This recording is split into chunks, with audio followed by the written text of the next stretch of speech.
Hello, people of YouTube. This is Gray's Guitars. I am Steve Gray. Thank you for watching.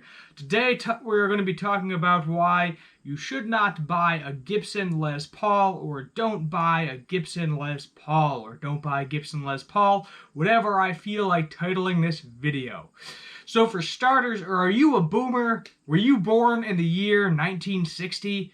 Then you should own a Gibson Les Paul. If you were born after that, go buy yourself a Kiesel or an Ibanez or something. It's too old, the design is not timeless.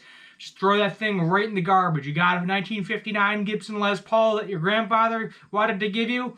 No, don't sell that thing. Don't make money off of that. Break the neck. It's really, really easy, because if you look at the back of this thing, look at how little wood's there.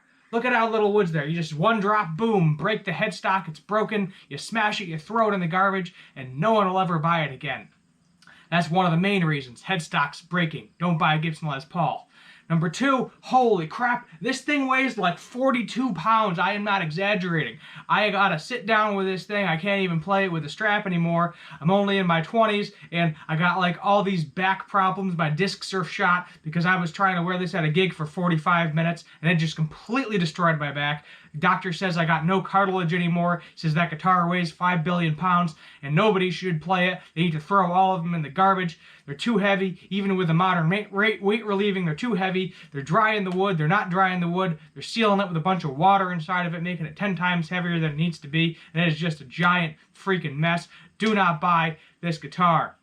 Another option is, I bought this thing used on the used market, and the quality control is just terrible. I mean, this is like a 30-year-old guitar right here, and there's just like scratches on it and some dents and dings, and the frets are like okay, I guess, but the pickups are all scratched up. Like, I'm buying a 30-year-old guitar. Like, if their quality was good, this thing would be in mint condition no matter how hard people played it, no matter how many people were smoking in bars when they were playing it, bashing it around, smashing it on the ground. The surprise is that the tuners somehow still work. Don't even get me started on the crappy tuners. But somehow this one survived the headstock break after 30 years. The tuners, look at these craptastic Gibson Deluxe tuners.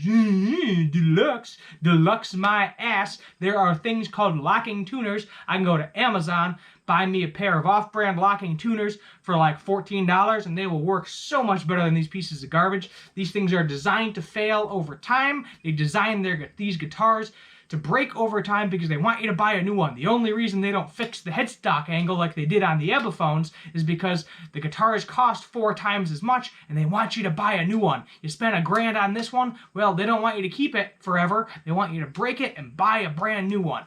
Buy a brand new one. The necks are thick.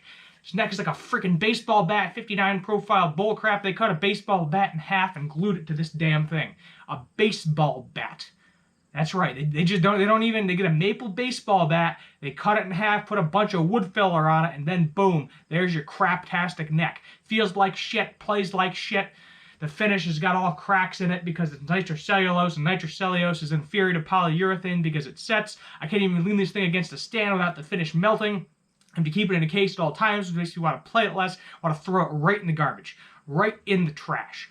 Right in the trash where it belongs. It is a terrible guitar. Never buy these things. Garbage. Pickups. Pickup configurations. Look at this. See how nothing's working? There's no push pulls. There's no push pulls. How am I supposed to split the coils and sound like a Stratocaster?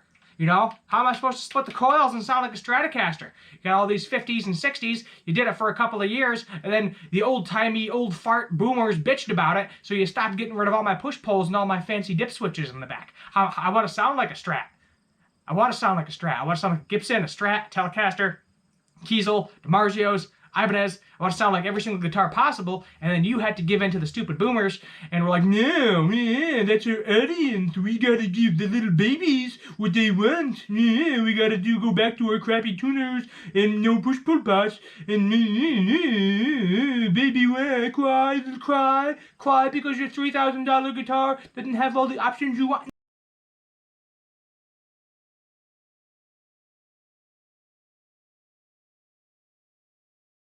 Sucks for you. Too bad. Too bad. Get with the modern times. Look at Kiesel. They don't even have headstocks anymore. They could just chop this SOB right off. headstockless guitar. Be modern, be hip, be cool, but no, we gotta keep breaking the damn things so that way everybody's gotta rebuy them. Not to mention the price point. The price point is freaking ridiculous. It costs like $3,000 for like a base model. This is the studio. This is a studio. A cheap model, this stupid thing is like $1,000. The newer one's like $1,000. This is a 90s model. It's good wood, the cool ebony fretboard. Well, guess what? You gotta make sure you take care of ebony or it dries out and cracks, and you gotta throw the whole thing away. Also, look, no bolt-on neck. This is glued in. It's not even neck through, so it's not even like good for sustain like bolt-on neck guitars or wood on wood, so it's gonna be better sustain. This is glued, so when your frets crap out, you gotta replace them. You can't just put a new neck on the guitar, or guess what? When the neck warps, you're SOL unless you want to spend another $1,000 to get the neck replaced, which at that point, go buy another one, because yeah, you know, that's a lot of money. Unless it's like a $5,000 one, then you might want to put $1,000 into it, because that could save you some money. Let's move on to my other point. Let's move on. I got another guitar here. Another one right here. Another one. Look at this. Look at this. Les Paul. Look at this Epiphone.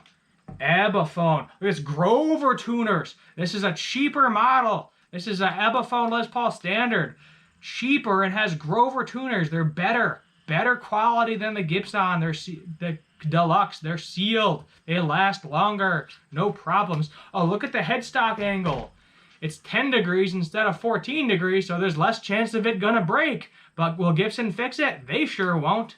Oh, let's look at the frets and the nut. Oh, this one's got binding. No fret nibs, but binding. Oh, look, binding. And oh, look, fancy top. And guess what? This was like this was half the price. This was half the price of that. Half the price. What? I mean, what kind of bull crap are you telling me? This thing is the same freaking wood. Maple, mahogany. This one actually has rosewood. That one has ebony, but a lot of them have rosewood. Mahogany, neck. And Big Whoop, it's a few more pieces. Big Whoop, it's got a veneer on it to make it look prettier. But guess what? It looks better than that one. The color is better, and it's cheaper. And oh, it's a polyurethane finish too. So I can set this on a stand without worrying that my finish is going to melt, or hang it on a wall hanger without worrying about issues, or, you know, just not have to worry about it fading in the sun over time, because it's not going to. The clear coat might fade a little bit, but nothing else is going to fade. And then look, you can spend $100 to upgrade the pickups, and it's still cheaper. It's like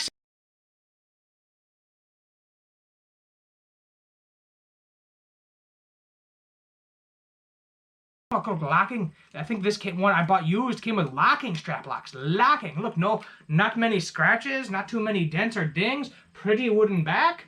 And then you go back to this one, back to this annoying thing, right here, and look at all the scratches. Look at all the dents and dings. No binding, no neck binding, no fancy flame top, and more expensive than the one that looks better and plays better and sounds better. So you know what you have to do.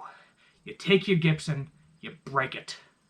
You break it, you collect the insurance money, then you go out and buy 2, maybe even 3, up to 20 Epiphones, depending on the price of that thing. You're not going to buy a Strat, because we'll get into why you can't buy a Strat later on. But this is just ridiculous. Stop buying Les Pauls. Stop buying them. Because in 20 to 30 years, they're all going to be gone anyway. All the boomers are going to be dead. No one's going to buy these things anymore. Not unless you make them nicer. You got to do a lot of modifications. Give me a neck joint where I can reach all the way down here without like this weird angle in the back. Give me a belly cut. We're all fat. We're all overweight. We all eat too much.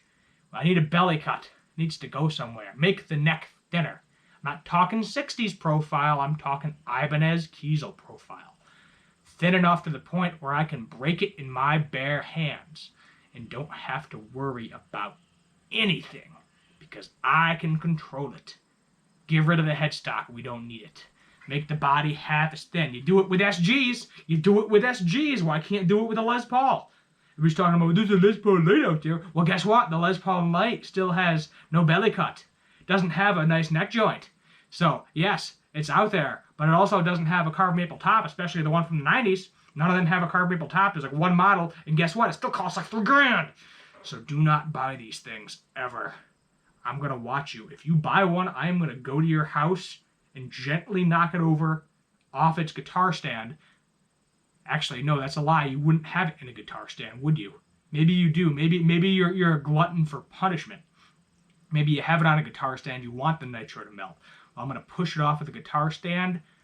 Just a little tappy tap, and we're gonna watch it break and shatter on the ground, and I'm just gonna laugh.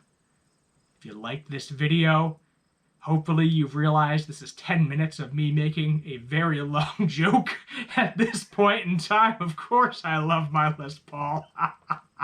You thought I was serious. If you made it this far, give yourself a pat on the back. Hit the subscribe button if you're new here, and comment down below if you want to see more funny videos like this.